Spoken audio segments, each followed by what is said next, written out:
Share বাজারের নতুন এবং গুরুত্বপূর্ণ আপডেট নিয়ে এই ভিডিওটি। তো আপনারা জানেন যে শেয়ার বাজারে ব্যবসা করতে গেলে কিন্তু শেয়ার বাজার সম্পর্কিত যে গুরুত্বপূর্ণ নিউজ, ডেটা, ইভেন্টগুলো থাকে সেগুলোকে নিয়ে কিন্তু আপডেটেড থাকতেই হয়। আর এই চ্যানেলে সে ধরনেরই ভিডিও আপডেট দেওয়া হয়। তো যাই হোক, আজকে যে ডেটে ভিডিওটা হচ্ছে 17/5/2024। তো বর্তমানে Q4 ফিনান্সিয়াল রেজাল্টের সিজন চলছে। তো প্রত্যেক দিনই কোনো না কোনো কোম্পানি ফিনান্সিয়াল রেজাল্ট বেরোচ্ছে। তো তারই মধ্যে যে ইম্পর্টেন্ট পপুলার স্টকগুলো রয়েছে তাদের ফিনান্সিয়াল রেজাল্টের আপডেট প্রতিনিয়ত দেওয়ার চেষ্টা করা হয় এই চ্যানেলে। আর এই ফিনান্সিয়াল রেজাল্টগুলো কিন্তু আমাদের রিটেল ইনভেস্টারদের জন্য কিন্তু ভীষণ ইম্পর্টেন্ট, কারণ এদের মাধ্যমেই জানা যায় যে সেই কোম্পানি বিজনেস কেমন চলছে, বিজনেসে তাদের গ্রোথ রয়েছে কিনা। তো আজকে দুটো কোম্পানি ফিনান্সিয়াল রেজাল্ট দেখে নেব, যেটা দুটোই খুব ভীষণ পপুলার স্টক। তো প্রথমে দেখে নেব হিন্দুস্তান এরোনটিক্স লিমিটেড। তো এটা তো ইদানিং ফাটাফাটি পারফরমেন্স দিচ্ছে। তো এই কোয়ার্টারে কেমন পারফরমেন্স হলো দেখে নিন। গতকাল এর ফিনান্সিয়াল রেজাল্ট বেরিয়েছিল। তো এর যে একেবারে কনসলিডেটেড রেজাল্টটাই দেখে নেব। এটা দেখলেই আমাদের সব কিছু দেখা হয়ে যায়। তো যে হিসাবগুলো রয়েছে লাখে রয়েছে, আমি কোটিতে বলবো। তো প্রথমে চলে আসি এই কোম্পানির ইনকামে। তো এই কোয়ার্টার অনুযায়ী তাদের যেটা ইনকাম হয়েছে সেটা হচ্ছে 15,326 কোটি, যেটা আগের কোয়ার্টারে ছিল 6,521 কোটি। 6,521টা 15,326 হয়েছে, মানে প্রায় 250% গ্রোথ এসেছে তাদের যে ইনকামে। তো খুব ভালো রকম গ্রোথ এসেছে তাদের কোয়ার্টারলি। আর ঠিক এক বছর আগে যেটা ছিল 13,226 কোটি, 13,226টা 15,326 হয়েছে। আর কোয়ার্টারলি 6,521টা 15,326 হয়েছে। তো কোয়ার্টারলি ইয়ারলি দুটো ক্ষেত্রেই কিন্তু গ্রোথ রয়েছে। তো এখন দেখে নিই এই ইনকাম করতে গিয়ে তাদের কত খরচা হলো। তো এই কোয়ার্টার অনুযায়ী তাদের যেটা খরচা হচ্ছে 9,542 কোটি, যেটা আগের কোয়ার্টারে ছিল 4,838 কোটি। 4,838টা 9,542 হয়েছে। তো কোয়ার্টারলি তাদের খরচাও বেড়েছে। আর ঠিক এক বছর আগে ছিল 10,359 কোটি। 10,359টা 9,542 হয়েছে। তো ইয়ারলি কিন্তু তাদের খরচাও কমেছে। তো এটা প্রফিটেবিলিটিতে পজিটিভ প্রভাব পড়বে। তো চলে আসি তাদের যে প্রফিট বা লসের হিসাবে। তো যে ইনকাম করেছে তার থেকে যদি এই এক্সপেন্সটা, খরচাটা বাদ দেওয়া যায়, তবেই তাদের প্রফিট বা লস পাওয়া যায়। তো এক্ষেত্রে তাদের যে খরচার চেয়ে অনেক বেশি তাদের ইনকাম রয়েছে, তো অবশ্যই প্রফিটে রয়েছে। তো দেখে নেওয়া যাক তাদের প্রফিটটা। তো এটা হচ্ছে প্রফিট বিফোর ট্যাক্স, মানে ট্যাক্স অ্যাডজাস্টমেন্টের আগে। তো এই কোয়ার্টার অনুযায়ী তাদের যেটা পিবিটি সেটা হচ্ছে 5,795 কোটি, যেটা আগের কোয়ার্টারে ছিল 1,689 কোটি। 1,689টা একেবারে 5,795 হয়েছে, মানে কতটা গ্রোথ হয়েছে বুঝতেই পারছেন। দারুণ কিন্তু গ্রোথ এসেছে তাদের কোয়ার্টারলি। আর ইয়ারলি দেখলেও কিন্তু বড়সড়ই গ্রোথ রয়েছে। 2,843টা 5,795 হয়েছে। তো কোয়ার্টারলি এবং ইয়ারলি দুটোতেই কিন্তু খুব ভালো রকম গ্রোথ এসেছে তাদের পিবিটি বা প্রফিট বিফোর ট্যাক্সে। এখন দেখে নিন সব কিছু বাদ দিয়ে, তাদের ট্যাক্স অ্যাডজাস্টমেন্ট, অন্যান্য অ্যাডজাস্টমেন্ট বাদ দিয়ে এই কোয়ার্টারে তারা কত টাকা ঘরে ঢোকালো। তো এই কোয়ার্টার অনুযায়ী তাদের যেটা প্রফিট হয়েছে সেটা হচ্ছে 4,308 কোটি, যেটা আগের কোয়ার্টারে ছিল 1,261। 1,261 কোয়ার্টারলি 4,308 হয়েছে। তো বুঝতেই পারছেন অনেকটাই গ্রোথ এসেছে। আর ঠিক এক বছর আগে ছিল 2,831 কোটি, সেখান থেকেও কিন্তু অনেকটাই গ্রোথ এসেছে তাদের প্রফিটেবিলিটি। মানে ইয়ারলি এবং কোয়ার্টারলি দুটো ক্ষেত্রেই কিন্তু তারা খুব ভালো রকম গ্রোথ দেখিয়েছে। আর এটা লার্জ ক্যাপ ব্লু চিপ ধরনের কোম্পানি, মানে এ ধরনের কোম্পানিতে এত বড় গ্রোথ কিন্তু সাধারণত দেখা যায় না। তো একইভাবে প্রভাব পড়েছে তার ইপিএসেও।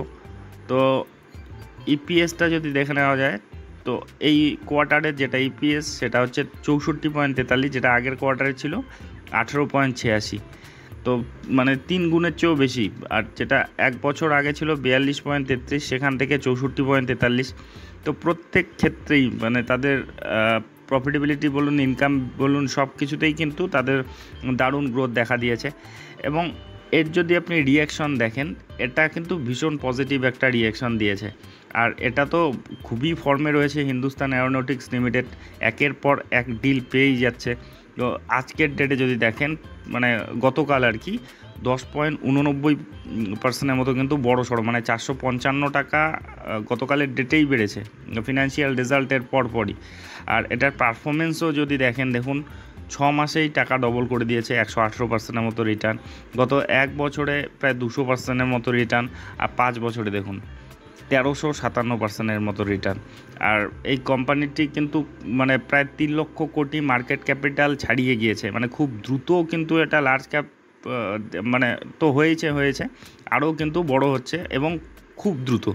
কারণ বর্তমানে এই ডিফেন্স সেক্টরটার প্রতি কিন্তু আলাদাভাবেই নজর দিয়েছে সরকার, আর এটা একটা সরকারি কোম্পানি। আর এটা বলতে ভারতের সবচেয়ে বড় কোম্পানি আর কি এই ডিফেন্স সেক্টরের যে প্রোডাক্টগুলো তারা তৈরি করে।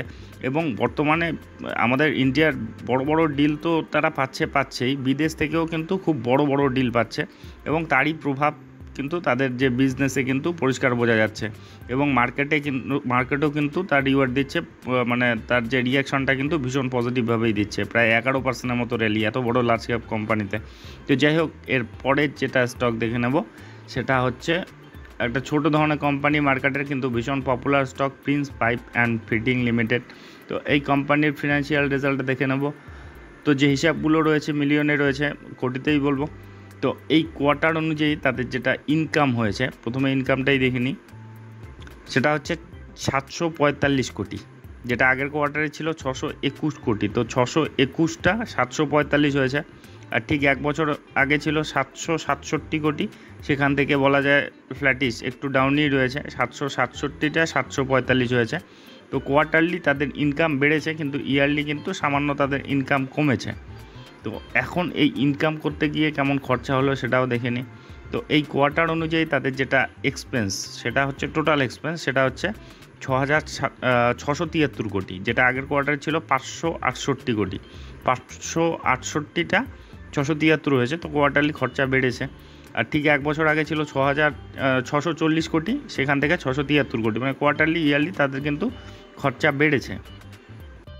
এখন এই ইনকাম থেকে তাদের যে এক্সপেন্সটা বাদ দিলে যেটা থাকে প্রফিট বা লস, তো এক্ষেত্রে তাদের যে খরচার চেয়ে অনেক বেশি তাদের ইনকাম রয়েছে, তো প্রফিটেই রয়েছে। তো এই কোয়ার্টারে তাদের যেটা পিবিটি আর কি, যেটা আর কি ট্যাক্স অ্যাডজাস্টমেন্টের আগে বা এক্সেপশনাল আইটেমের যে অ্যাডজাস্টমেন্টের আগে, সেখানে প্রফিট যেটা আর কি 72 কোটি, যেটা আগের কোয়ার্টারে ছিল 53 কোটি। তো কোয়ার্টারলি কিন্তু জাম্প রয়েছে, 53 থেকে 72 হয়েছে। আর ঠিক এক বছর আগে ছিল 127 কোটি। তো এক্ষেত্রে কিন্তু ইয়ারলি দেখলে কিন্তু তাদের যে প্রফিটেবিলিটি আর কি সেটা কিন্তু কমে গিয়েছে।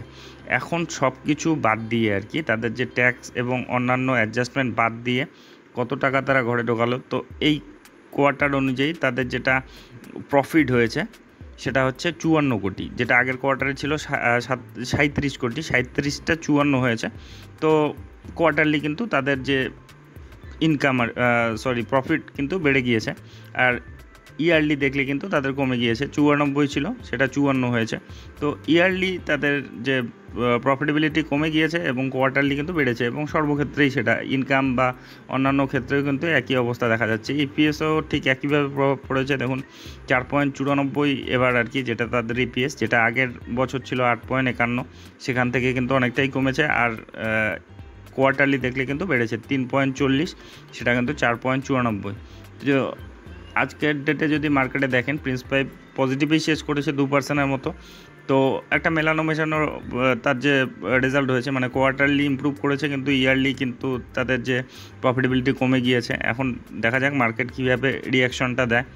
তো এর যদি পারফরমেন্সও দেখেন, কিছুদিন ধরে কিন্তু খারাপ পারফরমেন্সই দিচ্ছে আর কি। শেয়ার দরেও কিন্তু কারেকশন দেখা যাচ্ছে, গত 6 মাসে 4%-এর মতো নেগেটিভ, আর প্রায় 12.5%-এর মতো পজিটিভ রয়েছে গত এক বছরে। 5 বছরের হিসাবে ঠিকঠাকই রয়েছে, মোটামুটি 336%-এর মতো রিটার্ন। আর বহুত দিন ধরেই কিন্তু একটা কারেকশনের পর কনসলিডেশন স্টেজের মধ্য দিয়েই যাচ্ছে। এখনও যদি দেখেন অল টাইম হাই থেকে কিন্তু প্রায় 22-24-25%-এর মতো কিন্তু কারেকশনে রয়েছে। তো এই ফিনান্সিয়াল রেজাল্টের পর কীরকম রিয়াকশন দেয় মার্কেট সেটাই দেখার। তো যাই হোক, এই দুটি ফিনান্সিয়াল রেজাল্টের আপডেট নিয়ে এই ভিডিওটা ছিল। তো এ ধরনের ভিডিও যদি আপনাদের উপকারে লেগে থাকে তবে অবশ্যই চ্যানেলটি সাবস্ক্রাইব করে রাখবেন। তো ভিডিওটি শেষ পর্যন্ত দেখার জন্য ধন্যবাদ।